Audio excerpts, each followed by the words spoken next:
Hi, leaders, and welcome to the Don't Lead Alone podcast. What a year it has been, right? We'll have one more episode in 2020, but in this one, I want to reflect on this past year, especially with the lens of how our staff have been feeling and what you can do to help increase the morale. A little bit of housekeeping before we dive in. We as Cover Page are now offering remote in services focused on aging and digital tools. So, building rapport, building community, how to do outreach, and more using digital tools, having a digital perspective on the lifespan, things like that. Right now, we are offering a few deals with our AgeFlux platform, which is a virtual senior center platform that's actually also being used by healthcare professionals or home health professionals, I should say, and things of that nature. And then in January, if you're looking ahead to January, we are starting to work with sites to build their annual report. So if that's something that you need help with, please let us know. All right, so everyone knows that this year has been an unexpected drudgery, and we are ready for a break. We're ready for the new year. So I want to start with a reflection to talk about how our staff has been dealing with this past year. So January and February, I feel like started really strong. They feel ages and ages away, but they started off really strong. People were excited. I feel like 2020 has been this year that we've been looking to for a long time with the 2020 vision and things like that, right?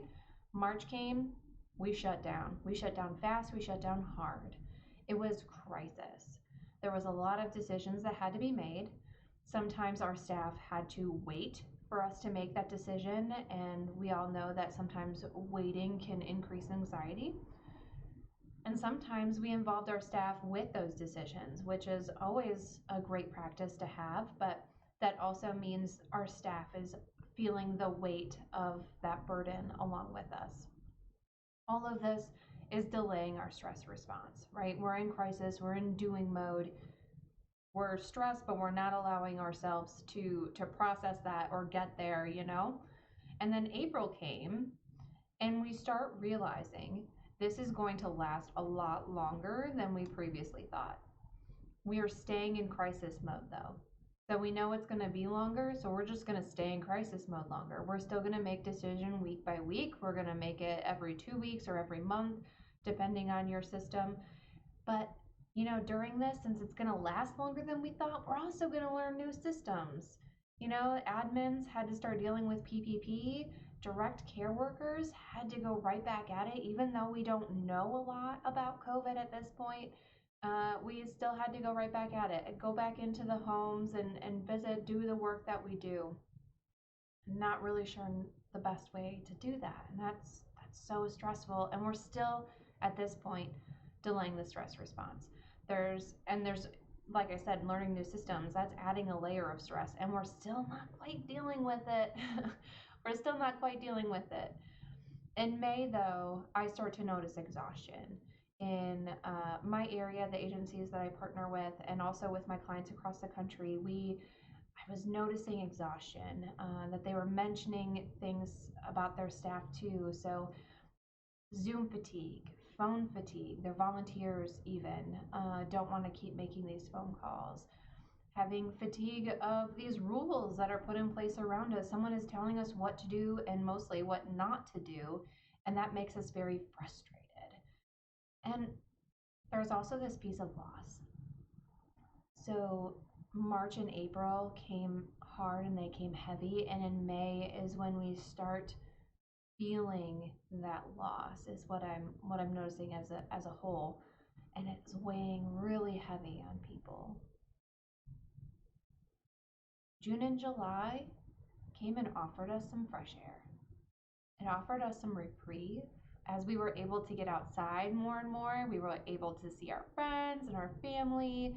We were able to, I mean, it's still in a limited way, right? But maybe even travel just a little bit, still in a limited way, but able to get out. And I don't think that we were letting ourselves feel a lot of like we're still pushing off that stress response. We're still delaying it as much as possible, but this time we're using some denial and maybe letting it come in a little bit, thinking about June and July, maybe even into August as some self-care time to really just enjoy the summer amidst the crazy. But it was more of an escape than a time that we were using to allow ourselves to process, right?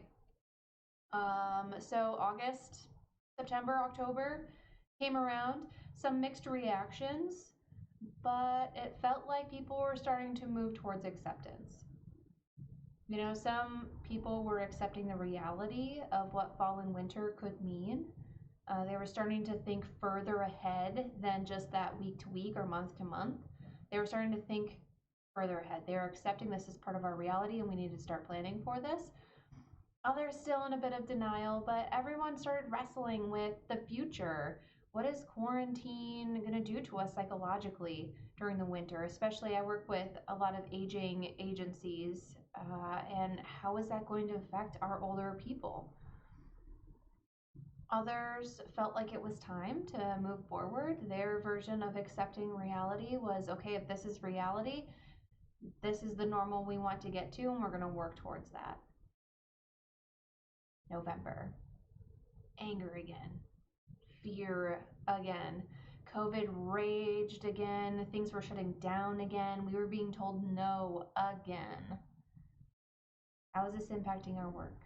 How is this impacting our morale? How is this impacting our daily lives? It's just so frustrating. Like, why didn't people wear a mask? Why didn't people do this? Why didn't people do that?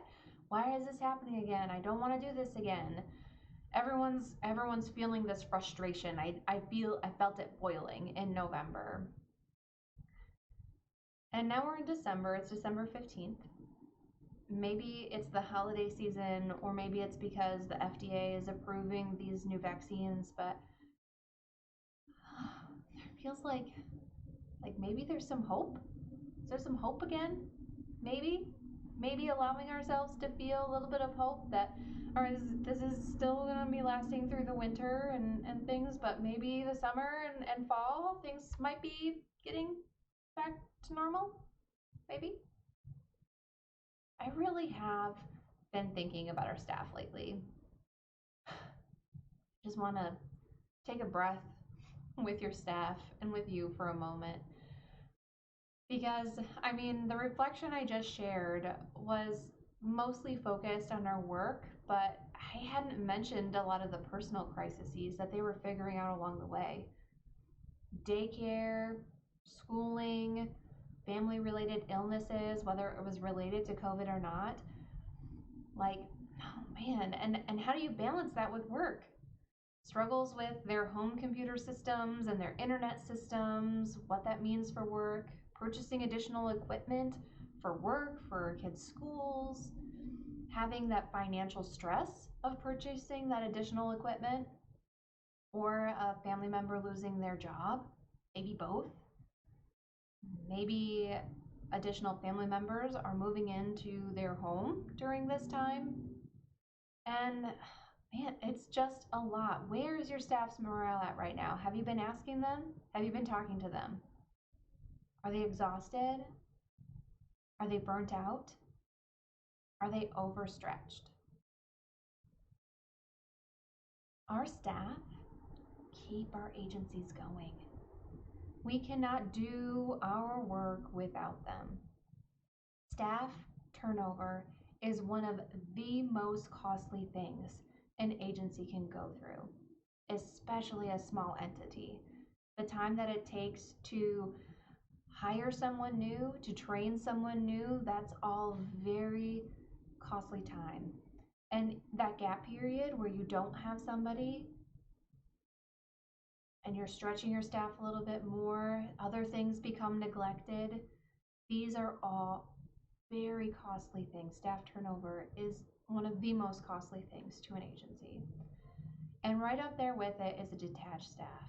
So we feel burnout, we feel exhaustion, we feel overstretched, right? And we're over it. We want to preserve ourselves in some way. So we detach as a preservation tool. We don't want to feel this way anymore, so I'm going to stop it. And this only causes more damage to our agencies and to our mission.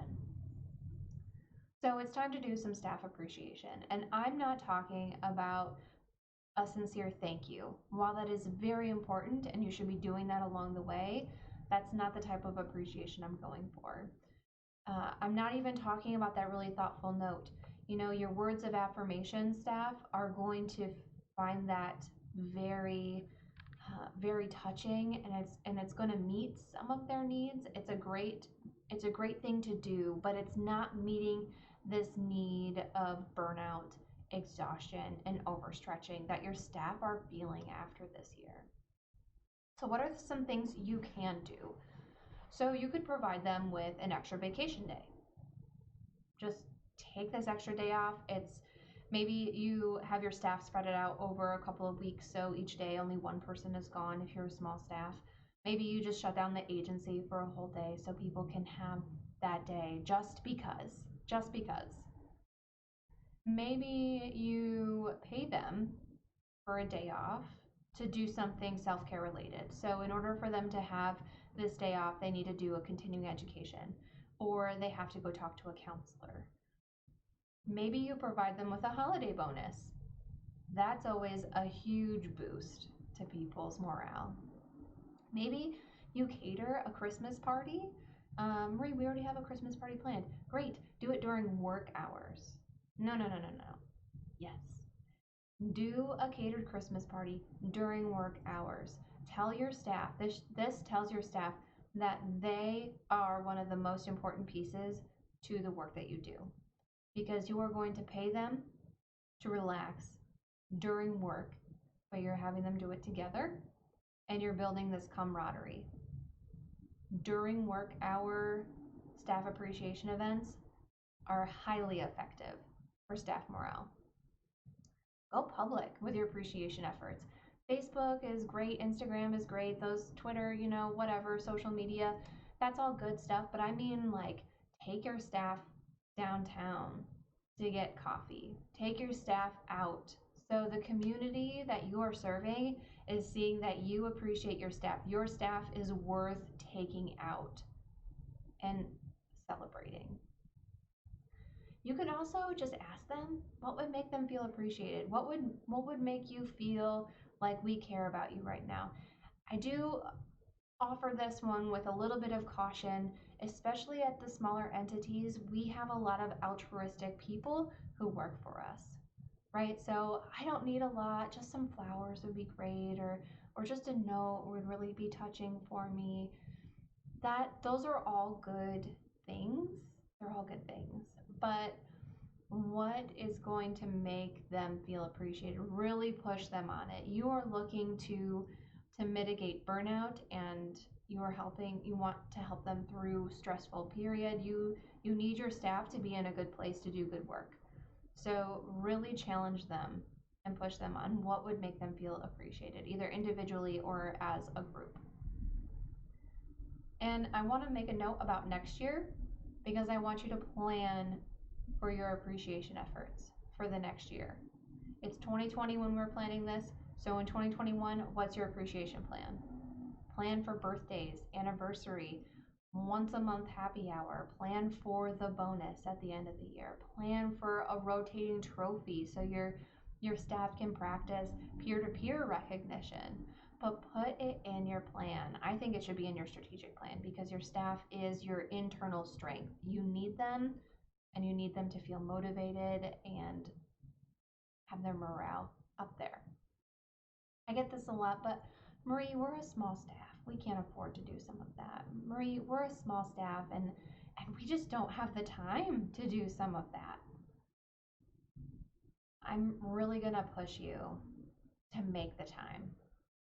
I'm really going to push you to financially plan for these. And it doesn't have to be huge costs. It doesn't have to be, $1,000 bonus for your 10 employees. That's $10,000. And I know that's stretching your budget. That's not what I'm suggesting. You need to find something that fits your agency. Maybe maybe your plan for the future is to invest in benefits, is to invest in X, is to invest in Y. Because the cost of allowing your staff to feel burned out and then leave is going to be much, much more damaging. So make the time and make your plans. Financially plan for this. If you still really feel like, Marie, I don't have time for this, I just can't afford some of this, you can get really creative. I would encourage you to set your board members on this task.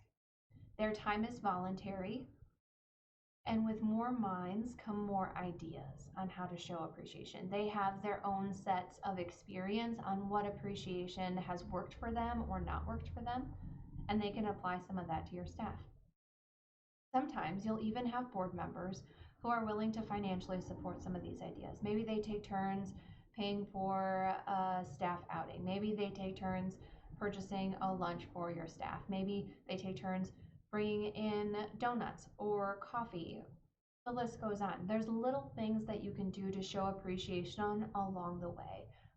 Even just, financially, letting them go home an hour early once a month and paying them for it. It's not going to break your bank, but it's going to do wonders for your staff.